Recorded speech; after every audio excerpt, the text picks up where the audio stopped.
मला आज खूप आनंद झालाय। खरंच तू आपल्या अख्ख्या घराण्याचं नाव काढलंस रे। हा सिद्धिराज, काळे पाटील घराण्याला शंभू महादेवाचा आशीर्वाद पुन्हा एकदा लाभला रे।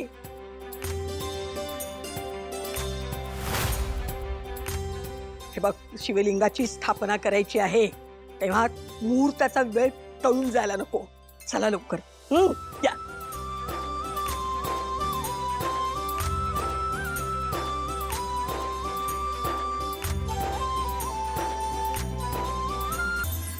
बघितलं का बुगू बुगू? नमः पार्वती पते।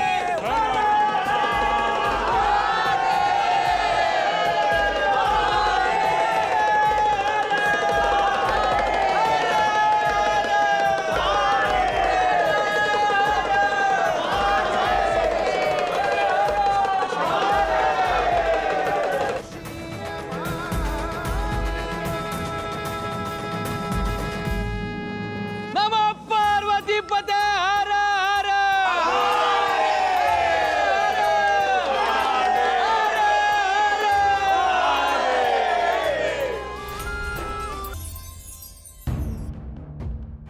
वहिनी, अप्पाची ही अवस्था का कशामुळे?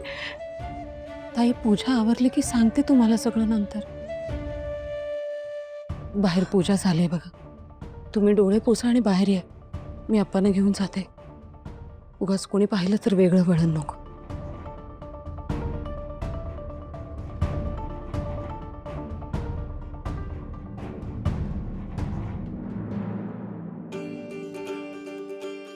गुरुजी, पूजेला सुरुवात करूया का? मुहूर्त टळायला नको आता।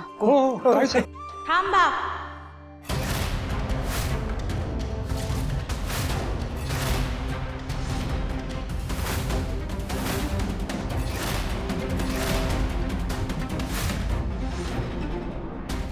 ऐका ना ताई, आता तुम्ही थांबायला लावू नका, आधीच उशीर झालाय, मुहूर्त टळेल नाही तर। पूजा फक्त वेळेत करून उपयोग नाही, ती लाभायला रीतीभाती पण पाळाव्या लागतात। ए बाई, अशी आमच्याकडून कुठली रीत मोडली बाई?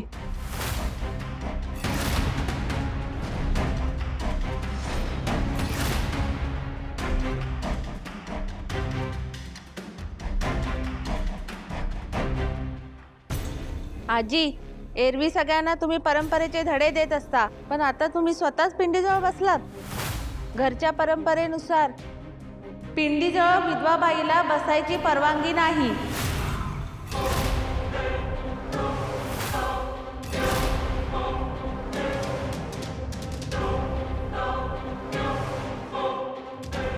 बरोबर आहे। काय ना, काळे पाटील घराण्याची जी रीत आहे ती तुटता कामा नये।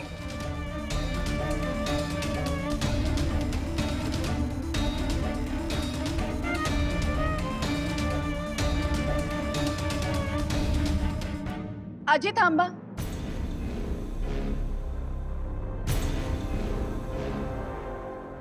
आजी सुवासिनी नाहीत म्हणून त्यांनी पूजेच्या बाजूला बसायचं नाही, याला काय अर्थ आहे?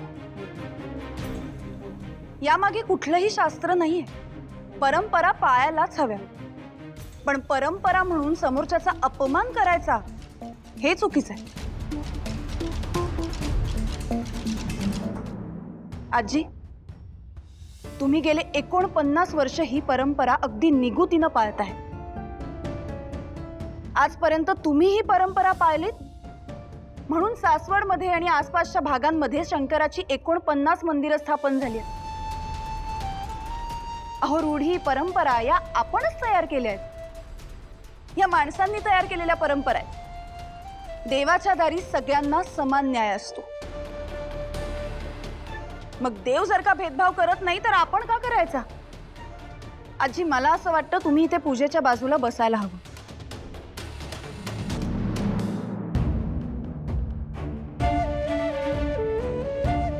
कारण भक्ती ही माणसाच्या मनात असते, बाईच्या मॅरिटल स्टेटस मध्ये नसते।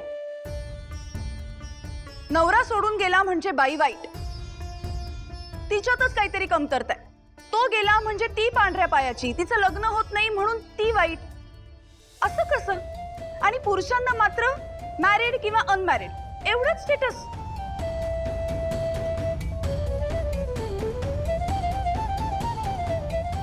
आणि किती दिवस आपण बायका एकमेकींनाच छळत राहणार आहोत, कॉर्नर करत राहणार आहोत?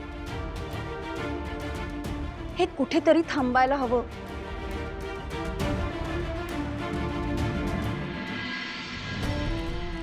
आजी, अहो प्रत्येक वेळी तुम्ही तुमच्या कणखर आवाजात तुमचं मत अगदी स्पष्टपणे मांडत असता, समोरच्याला सुनावत असता.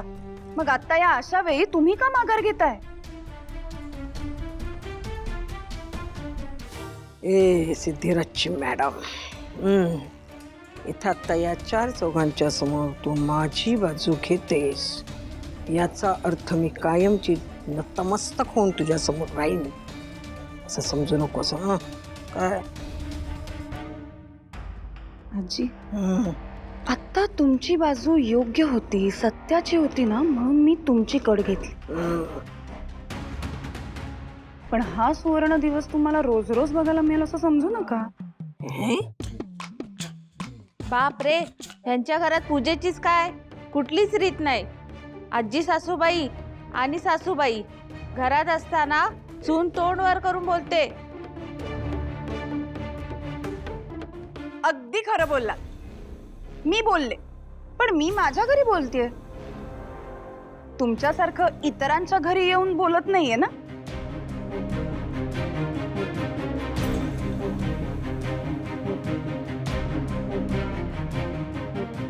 आणि हो, माझ्या घरात माझंच राज्य चालतं.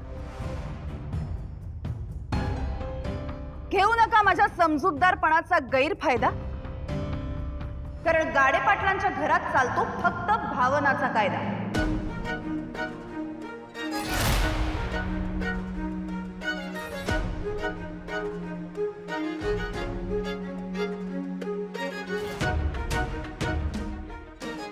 आणि मला काय वाटतंय, आपण आज देवाची मनोभावे पूजा करायला आलोय नाही का? मग आपण सगळ्यांनी आता मनापासून देवाचं नामस्मरण करूया.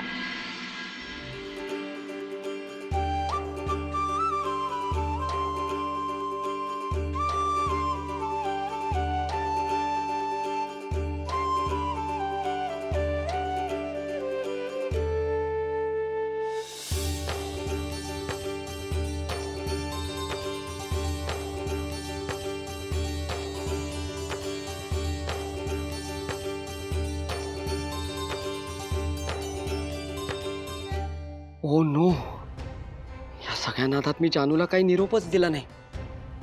नाही, मला निघावं लागेल.